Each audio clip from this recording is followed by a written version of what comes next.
Bien le bonjour à toutes et à tous les amis, c'est Cryptéo, on se retrouve comme d'habitude pour faire le point sur les news macro éco crypto. Bienvenue à toi, bonjour ou bonsoir.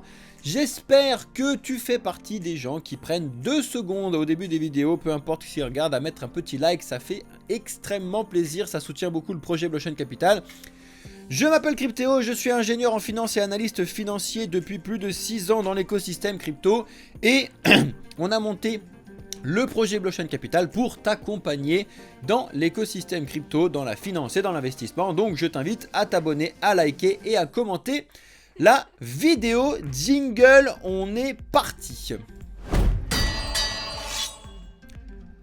Alors, pas mal de choses à voir aujourd'hui dans l'écosystème crypto suite à ce qui s'est passé ce week-end, notamment sur Atom, notamment sur le Luna classique, le Luna pas classique, l'UST, sur Binance, etc. Donc reste bien jusqu'à la fin de la vidéo pour ne rien louper, c'est très important, surtout si tu évolues dans l'écosystème crypto ou si tu souhaites évoluer dans l'écosystème crypto. Comme d'habitude, enfin la nouvelle habitude, on va prendre les news dès le début et on va revoir un point sur le marché et sur la macroéconomie en fin de vidéo. Comme ça, on se teste ça en ce moment, j'espère que ça te plaît. Si oui ou sinon, dis-moi tout ça en commentaire. Comme d'habitude, vous savez que je réponds à toutes vos questions. Alors, que se passe-t-il actuellement côté Binance? Je sais que ça vous plaît énormément de savoir ce qui se passe, surtout parce que vous avez tous des comptes sur Binance. On a bien évidemment le nouveau CEO qui s'explique actuellement et qui explique tout simplement qu'il va se plier aux réglementations, point barre. Donc, déjà, ça faisait un certain temps que Binance se pliait aux réglementations et ça foutait un petit peu le bazar entre les KYC par là, enlever certaines paires de trading, etc. Et c'était un peu compliqué. Lui, c'est un petit pro de la compliance et il veut faire en sorte de respecter la réglementation américaine surtout. Je pense que c'est une très mauvaise solution entre guillemets à l'avenir. Par contre, pardon. Sur le court terme, ça peut peut-être aider certaines personnes à venir, mais c'est quand même un petit peu contre l'écosystème crypto, les valeurs qu'il y a derrière, de faire trop, hein, je vous le répète, hein, le budget n'est pas d'être hors la loi dans l'écosystème crypto, ça c'est complètement pas du tout le but. Ceux qui vous disent ça, surtout votre oncle au repas de Noël, amenez-le moi, je vais discuter avec lui, tout va très bien se passer. Mais le but de l'écosystème crypto, c'est bien évidemment d'avoir de la liberté, que ce soit dans l'écriture, dans la pensée, etc. Et ça, c'est un petit peu à l'encontre de tout ça. Et ça a été rappelé encore une fois par Wu Blockchain, qui explique voilà, que c'est quelqu'un qui va vouloir transformer plutôt une technologie startup qui a été créée par CZ en quelque chose de très compliance friendly aux alentours des États-Unis. Écoutez, on verra bien ce qui se passe. En attendant, il ne faut pas oublier une chose très importante, c'est quand même que CZ a sauvé Binance en du coup plaidant coupable. Mais on va revenir là-dessus juste après, donc reste bien connecté. En attendant, tu le sais très bien, en Argentine, ils ont un nouveau président et celui-là va foutre un énorme bazar en Argentine. Alors, on verra, parce qu'on ne peut pas savoir encore si c'est quelque chose de bien ou de pas bien, il y a tous les avis comme d'habitude. En attendant, ce qu'il veut faire, c'est fermer la banque centrale d'Argentine, donc ça veut dire fermer le pesos argentin, ça dégage. Par contre, s'il fait ça, il faut obligatoirement choisir une autre monnaie. Donc ça, c'est quelque chose qui est obligatoire d'avoir une monnaie, un système monétaire dans un pays. Ça, on le sait tous. Hein. On est même dans l'écosystème crypto, on est les premiers à le dire. Ça, c'est pas un problème. Donc si c'est fermé tout ça, donc c'est abandonner toute cette économie. Donc là, imaginez-vous 2 secondes.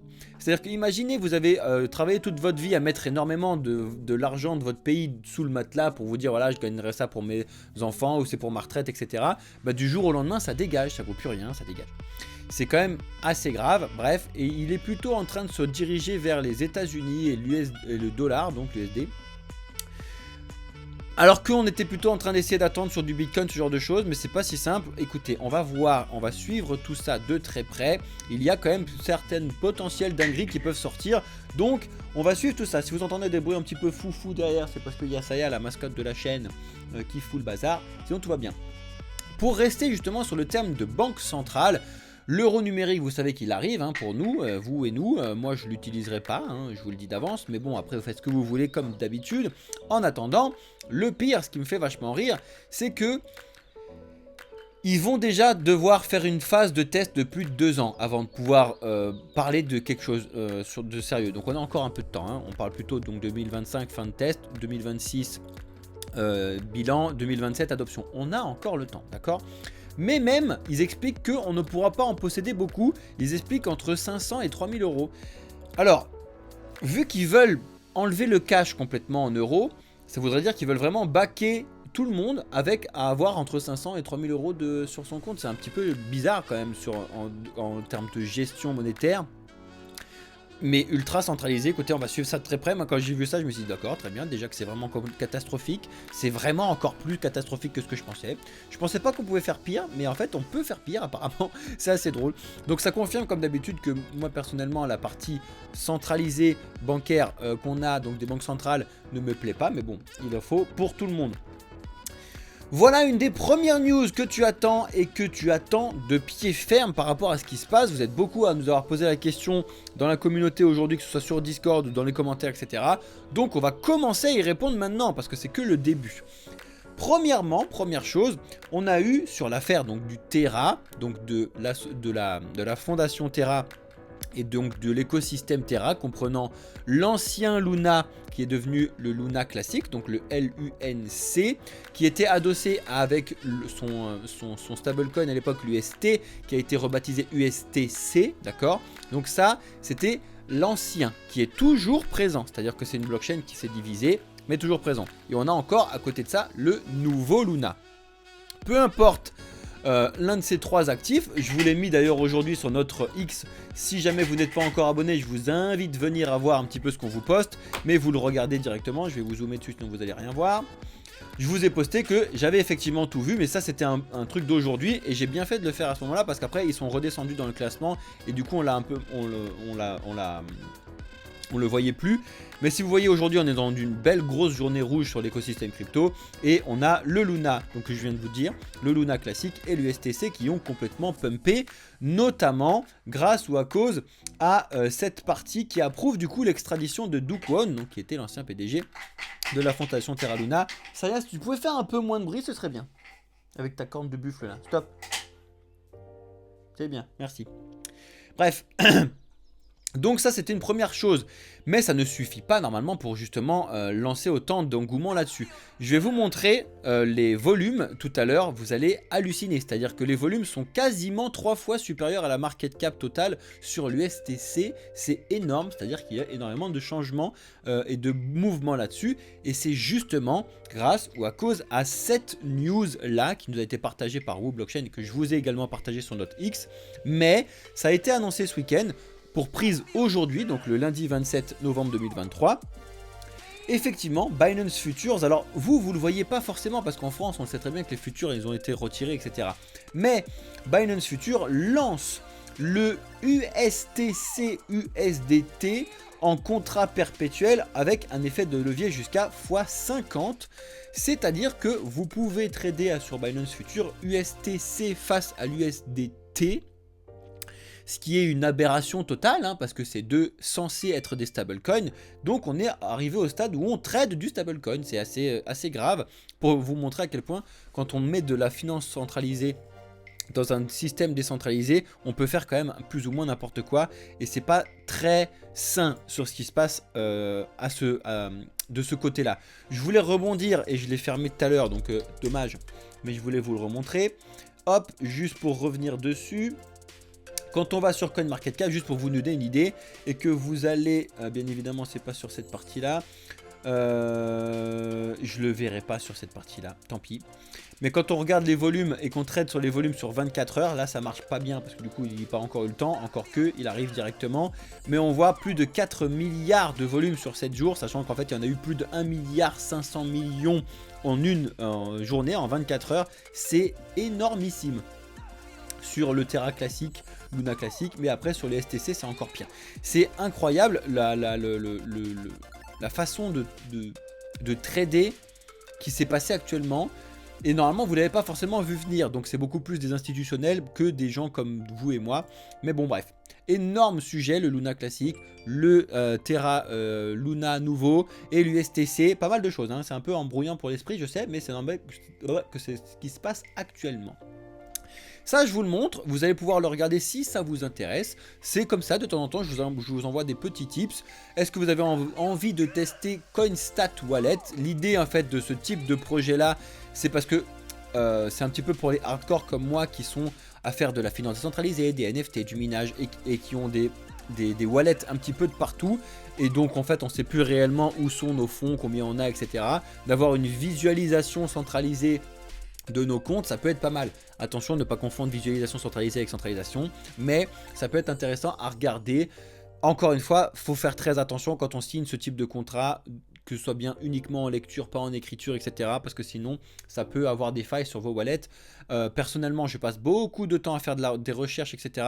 avant de participer et de regarder certaines choses. En attendant, si ça vous intéresse, vous avez un très bon article sur CoinTribune qui vous montre un petit peu ce que c'est que Coinstat Wallet. Et je vous attends dans les commentaires si vous avez des avis à ce sujet. Alors ça, c'est très fun. Je voulais vous le montrer parce que moi, ça me fait extrêmement rire. Mais actuellement, on a vu dans les réseaux, notamment là sur Reuters, que Christine Lagarde a admis que son fils avait perdu énormément de cash dans l'écosystème crypto. Alors là, il n'y a pas les chiffres directement sur le titre, mais si vous allez plancher un petit peu, c'est 60% de la fortune de son fils qui a perdu. Et elle dit, il ne m'a pas écouté, ce petit chenapan. Alors, elle a bien pas mis ça dans les commentaires, mais c'était tout comme. Parce que vous le saviez, ça remonte déjà depuis très longtemps, quand on a appris que son propre fils, à Christine Lagarde, détenait du Bitcoin, etc.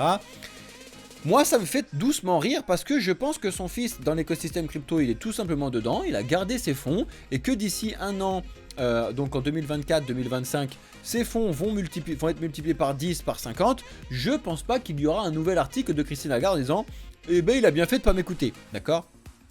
D'où bien évidemment, c'est facile d'expliquer quand ça baisse, mais n'importe qui est dans l'écosystème crypto comprendra que mon téléphone a complètement pété un câble sur TikTok. Bon, désolé pour ceux qui étaient sur TikTok, vous avez perdu le live. Mais bon, c'est pas grave. C'est pas très grave non plus. Donc, pas mal de choses. Et ça me fait vachement rire. Parce que du coup, c'est un petit peu facile de taper sur l'écosystème crypto quand ça baisse. Évidemment, quand tu achètes au plus haut que ça baisse, n'importe qui, n'importe où perd de l'argent. C'est normal. À condition de vendre. Si son fils comprend l'écosystème crypto et comprend les envies et le fonctionnement long terme de l'écosystème crypto, il n'a normalement pas vendu. Donc c'est-à-dire que c'est juste une photo à l'heure actuelle de son compte en dollars qui n'est pas rentable, mais sur le long terme, ce sera bien autre chose. On continue avec cette grosse news, qui est la deuxième news que tu attends forcément de savoir ce qui s'est passé actuellement. C'est le petit bazar qui se passe autour de Atom et donc du Cosmos. Enfin du Cosmos et donc du token Atom. Il y a eu une décision qui a été prise et que je vous montre ici en direct, à savoir le projet Atom, qui est un des trois principaux Layer 0, donc pour proposer donc des solutions et de construction de projets directement qui soient ramifiés pour pouvoir faire de l'interopérabilité entre les blockchains, qui est quelque chose de indispensable dans l'écosystème crypto. Donc c'est des très gros projets entre Avalanche, Cosmos et Polkadot. Le Cosmos et ces trois projets-là, en général, ils ont une grosse, voire une très grosse inflation de nouveaux jetons qui arrivent annuellement de par leur fonctionnalité et leur stacking, d'accord ? Donc, ils se sont posé la question et ils se sont dit, voilà, actuellement, nous, notre inflation, elle est entre 7 et 20% annuelle en fonction du stacking, en fonction de ce qui se passe sur le réseau. Voilà, là, on était aux alentours des 17-18%, je crois, annuels. Et l'idée, c'était donc ce qui était développé par cette DAO, de proposer de maximiser à 10% annuel. C'est-à-dire qu'il n'y aura pas plus de 10% annuel. Donc forcément, c'est ce que vous voyez en dessous, c'est que le résultat du stacking en APR, donc directement en Atom, va forcément être réduit obligatoirement en passant à peu près à l'heure actuelle de 19% à 13,4%. Ça ne veut pas dire que vous allez gagner moins d'argent, ça veut dire que vous allez gagner moins d'atomes. Mais justement, le fait qu'il y ait moins d'atomes fait de la raréfaction et que du coup, le prix et la valeur de l'atome en dollars peut augmenter plus rapidement ou du moins diminuer moins rapidement en fonction de ça. Il y a du coup une grosse distinction de la communauté parce que forcément ça n'a pas été voté à 100%, il y a quand même 41% d'accord, 31%, 32% pas d'accord, 6% de veto et 20% qui ne sont pas positionné. Vous pouvez regarder un petit peu ce qui se passe là-dessus. 173 000 accounts qui ont voté, 142 validateurs qui ont voté, le nombre de votes, etc. Bon, ça c'est le système de DAO qui fonctionne très très bien dans l'écosystème crypto et que je trouve très très bien. C'est normal. Ça a été approuvé, on avance, d'accord? Par contre, ce qui a généré du coup le bazar actuellement sur l'atome, c'est un bazar, c'est parce qu'il y a eu une hausse quand même sur le prix de l'atome sur cette partie-là. Mais c'est quand même un bazar parce que du coup c'est quelque chose qui était un peu inattendu, etc. Un des cofondateurs d'Atom n'a pas du coup apprécié cette partie-là et part ou est en train de partir ou du moins est en train d'expliquer que potentiellement il y aurait un fork avant cette décision. Et qu'est-ce que ça signifie un fork? C'est déjà arrivé plusieurs fois, c'est déjà arrivé sur Ethereum, c'est déjà arrivé sur Bitcoin, c'est déjà arrivé sur plein d'autres gros projets et ça arrive en général assez quotidiennement, mine de rien. C'est quand il y a des visions différentes long terme sur un projet. L'idée donc c'est de pas le couper en deux, de le copier et de faire un autre. Donc ça n'est pas impossible à l'avenir que vous voyez avec des news qu'on va vous poster sur Discord ou sur X, avec vous dire voilà, il y a un nouveau atome, c'est celui-là, c'est la même blockchain, prise avant la DAO donc de cette décision des 10%. Hop, on repart et on aura les deux blockchains et puis à vous de choisir comment ça fonctionne. Ça n'impactera pas directement le prix, la valeur du projet, la sécurité, etc. C'est uniquement l'inflation du projet. Pour l'instant, on n'y est pas encore. Pour l'instant, il n'y a qu'un seul et bel atome de Cosmos. On va voir comment ça va fonctionner à l'avenir. Peut-être que les gens vont se dire, bah, finalement, c'est pas si mal. À faire, à suivre, mais c'est quelque chose de très gros et que tu dois comprendre. Ça n'est pas, on voit de partout halving, etc. Ce n'est pas réellement un halving, c'est juste qu'ils ont divisé par 2 l'inflation totale sur le Cosmos. C'est pas une trop mauvaise chose en termes de personnalités qui veulent, enfin de personnes qui veulent investir sur l'atome, parce que du coup ils vont être de moins en moins dilués avec une inflation qui est moins haute que prévu. Là actuellement on avait une inflation, voilà, c'était 14%, je vous ai dit 16 ou 17 tout à l'heure, c'est 14%. Le budget c'est de le ramener du coup au maximum, donc à 10%. Là ça a été voté, c'est comme ça, et après ça sera potentiellement moins en fonction de ce qui se passe. Et c'est quand même plus ou moins intéressant. Et je tiens à noter ça juste pour tous ceux qui sont premium actuellement, du coup, parce que vous savez que les premiums, donc ceux qui ont pris notre service d'abonnement mensuel sur Blockchain Capital, on fait actuellement la préparation pour le bull run de l'année prochaine, voire 2025. Bref, ça c'est quelque chose que je vous enseigne et que je vous montre, la tokenomique, et du coup on va en rediscuter lors de notre prochaine discussion. On continue avec cette petite dinguerie sur l'OFAC, censure Bitcoin, est-ce la fin de la décentralisation? Ça, il faut que vous regardiez cet article en entier qui est très bien foutu sur Cryptost, et ça va permettre de comprendre un petit peu comment fonctionne l'idée. Je ne vais pas le développer plus que ça parce que j'ai vraiment envie que vous vous intéressiez à ce qui est dedans. Ne croyez pas les gros titres, c'est la fin de Bitcoin, etc. C'est pas du tout aussi simple que ça. C'est pas du tout aussi simple qu'il y a de la censure, c'est fait, terminé, tout est facile, etc. C'est clairement pas si simple que ça. La blockchain de Bitcoin est toujours incensurable. Par contre, effectivement, selon l'utilisation, il y a des censures possibles et c'est ce qui est vu là-dessus, mais ça reste quand même toujours incensurable sur certaines parties. Donc il faut bien évidemment ne pas confondre un petit peu tout ce qui se passe dans l'écosystème. Binance versus le gouvernement américain, donc le Department of Justice, explique un petit peu les sanctions qui veulent arriver, sur CZ. Donc CZ, bien évidemment, il a dit voilà, bon, bah, tout ce qui a été reproché pour 2018, je le prends, comme ça au moins Binance vit, comme ça les cryptos vivent, tout va très bien, pas de Black Swan, tout va très bien se passer, bim bam boum. Pour l'instant, on va voir. Je ne sais pas, personne ne le sait, on va suivre un petit peu le procès et un petit peu le dénouement de toute cette situation, s'il va prendre des mois de prison ou pas. Rien à voir avec ce qui se passe avec SBF, je vois un petit peu de partout, voilà, CZ comme SBF, arnaquer tout le monde et tout. Faites attention à tout ça, c'est complètement, mais alors complètement différent. Donc ne pas confondre un petit peu tout l'écosystème et tout ce qui se passe. Pas mal de choses à faire, vous avez un très bon article sur Coin Tribune qui vous résume tout ça.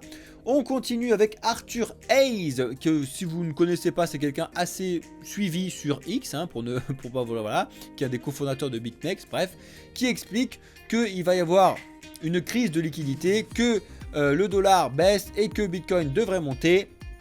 Après, il ne donne pas d'horizon, de terme, donc affaire à suivre comme d'habitude. Les prédictions, il y en a un petit peu de partout. Ça, c'est un article qu'il faut obligatoirement que vous alliez lire aussi sur CoinTribune. Il y a pas mal de grosses parties d'éducation que je vous partage aujourd'hui, c'est très intéressante. Est-ce que les DAO vont remplacer les entreprises? C'est assez intéressant. Le système de DAO, je vous l'ai montré juste avant avec ce qui se passe sur le Cosmos et l'Atome, donc le prise de décision. Ça ne remplacera pas l'entreprise, c'est pour faire un gros titre. Mais la gestion, du moins de prise de décision, peuvent être pris en DAO et ça, je trouve que c'est une extrême bonne chose.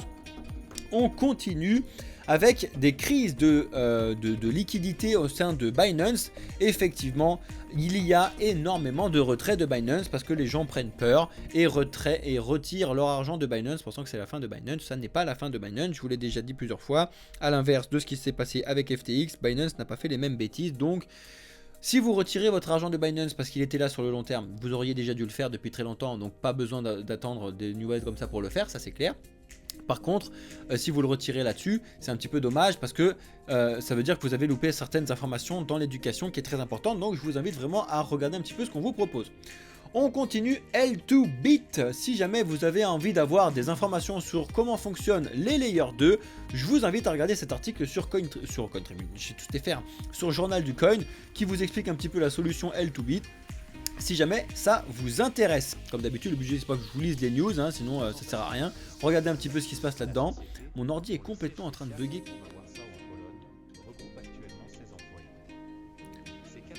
Et je vais l'enlever parce que j'ai mis un tutoriel, je sais pas où je l'ai lancé, et ça me fatigue. Bref, pour pas faire me censurer, on va le virer. Désolé.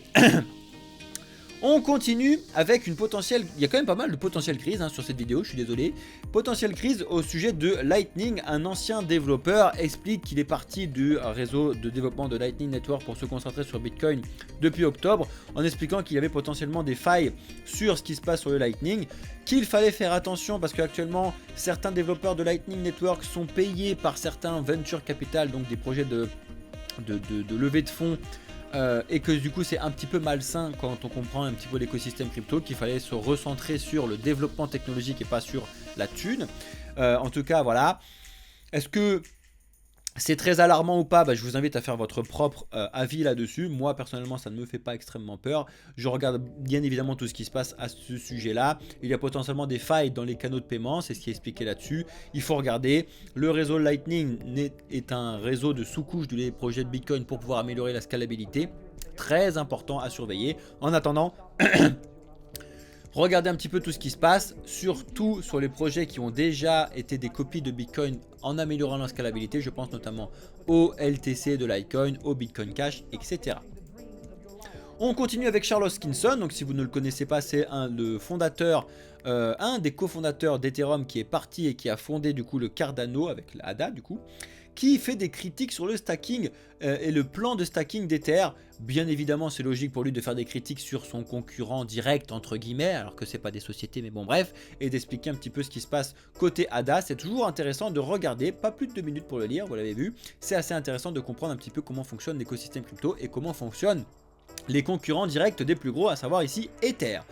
Si vous êtes un fan de gaming, des play to earn, des play and earn, de ce que vous avez vu un petit peu passer en 2021, je vous invite à lire cet article sur Droom là, assez intéressant, qui est un petit guide sur l'écosystème crypto gaming, de comment il fonctionne, ce qui se passe à l'intérieur, quels sont les principaux jetons de gaming, quelles sont les principales utilisations, utilités, etc. C'est assez bien foutu, ça vous prendra un quart d'heure de lecture et vous allez comprendre un petit peu comment ça fonctionne, l'utilisation des NFT, notamment la gouvernance, les principes de DAO, le vote, les jetons, etc. C'est assez intéressant franchement, regardez-le surtout. Comme vous le savez, moi je suis assez fan de ce qui se passe sur le gaming, je sais que ça fait partie des gros projets à surveiller sur le prochain bull run. Je pense que ça peut être intéressant à regarder. Et enfin, je finis les news là-dessus, après on regardera un petit peu ce qui se passe sur l'écosystème crypto et sur le Bitcoin. Vous pouvez tenter de gagner un Bitcoin avec Bitpanda pendant le calendrier de l'Avent. Un calendrier de l'Avent assez unique qu'ils ont fait sur Bitpanda, je trouve ça assez drôle. Vous avez le résumé sur Cryptost et je tiens à vous préciser et vous annoncer un petit peu en avance que bien évidemment vous allez avoir une sorte de calendrier de l'Avent chez Blockchain Capital, donc restez bien connectés, abonnez-vous et regardez un petit peu ce qu'on va vous proposer sur le Discord et sur nos différents réseaux. Vous allez voir qu'on va bouger un petit peu sur les réseaux justement pour que vous puissiez comprendre tout ce qu'on peut vous proposer. Voilà, donc on a fait le tour des news. On va regarder rapidement ce qui se passe sur les marchés. Bien évidemment, Bitcoin est potentiellement enfin aller chercher la liquidité qu'il y avait aux alentours des 38,3, 38,4 ce vendredi après-midi, quand je suis parti pour ma compétition de CrossFit, et donc on est repassé finalement en dessous de mes 37 500. Donc pour moi, tout est de retour à la normale, entre guillemets, qui est la lumière bleue que je vous ai mis derrière, à savoir d'osciller entre 32, 37, 35, 37. On va voir ce qui va se passer pendant encore quelques semaines, mois, avant de venir rechercher plus bas. Et oui, il va falloir aller chercher la liquidité qui est plus bas, notamment à 30, à 32, à 27, voire plus bas en fonction de ce qui peut se passer. N'oubliez pas de surveiller la macroéconomie qui est très important dans le monde de l'investissement. En ce qui concerne Ethereum, pour le coup, a rebondi parfaitement tout à l'heure, mais alors c'est pixels sur les 2000, mais le système est à peu près le même que ce qu'on a vu sur Bitcoin, si ce n'est que lui n'est pas allé chercher au-dessus de ces 2142, il est juste resté bloqué dessus vendredi et relâché pour aller voir un petit peu les 2000. Mais si tu vois, en termes d'équivalent, Bitcoin n'est pas du tout revenu chercher les 35 000, voire les 36 000, il est resté assez haut quand même, alors que Ether a assez souffert de ce qui s'est passé ces derniers jours. En ce qui concerne le Solana, il va peut-être potentiellement enfin faire le scénario que je vous ai posté ici, mais plus tard. Encore une fois, on a en target de revenir respirer un petit peu ce qui se passe, voire au 47,50. On va suivre ça comme d'habitude. En ce qui concerne du coup les news macroéconomiques, vous le savez aujourd'hui rien. Demain on va avoir la confiance des consommateurs des États-Unis à 16 h, très important à surveiller comme d'habitude. Et bien évidemment, vous savez que cette semaine, on va avoir le GDP, mais surtout l'indice PCE qui va tomber le 30. Le 30, c'est jeudi. Voilà, c'est bien ça. Jeudi, grosse journée avec pas mal d'informations et de news en France, en Allemagne, en zone euro, en Chine, mais surtout aux États-Unis, comme vous savez que c'est un petit peu le catalyseur très important. Et on finit avec ce qui s'est passé actuellement. Je vous montre un petit peu le crypto bubble. En une journée, vous le voyez, c'est ce que je vous disais tout à l'heure. On ne voit plus ce que je vous ai montré cet après-midi sur notre... ça, c'était cet après-midi. On avait bien évidemment l'USTC qui avait complètement pété un câble, le Luna classique et le Luna qui avait complètement pété un câble. Finalement, comme ils sont un petit peu redescendus, ils sont passés juste en dessous de la catégorie qui est affichée là-dessus, donc on ne le voit plus. On reste encore uniquement avec le Luna classique, mais la montée de l'USTC est toujours présente, etc. En général, vous voyez quand même pas mal de respiration sur ce début de semaine. C'est quasiment que des coins qui ont extrêmement performé ces dernières semaines. C'est normal qu'il y ait un petit peu de respiration qui fait que je vous mets le bleu derrière. Pas de panique pour l'instant. Affaire à suivre, on va regarder tout ça ensemble comme d'habitude. Voilà les amis, c'était une vidéo un poil longue, j'espère que vous avez bien lâché votre like, votre commentaire, que vous êtes bien abonné si vous êtes nouveau, que vous avez un petit peu fait vos curieux et regardé ce qu'on vous a mis dans la description, et surtout que vous avez rejoint notre principal réseau, savoir Discord. Si vous ne connaissez pas, vous inquiétez pas, vous allez enfin avoir et pouvoir bénéficier d'un site internet magnifique d'ici fin de l'année, voire début de l'année 2024. On va vous faire quelque chose de carré, de propre, et vous pouvez voir un petit peu la puissance de Blockchain Capital. Comme d'habitude, on vous prépare de très belles dingueries fin d'année, voire début de l'année, qui peut toutes et tous vous intéresser. Et je suis très sérieux là-dessus. C'est quelque chose qui nous a mis des mois à faire, à mettre en place, et qui arrive, ça fait chaud au cœur, et ça peut être un très gros départ pour Blockchain Capital, ce serait exceptionnel. Donc restez bien connectés les amis. C'était Cryptéo qui vous a fait le point sur les news macro, éco, crypto. Je vous souhaite à toutes et à tous une excellente journée, soirée ou nuit. Ciao les amis.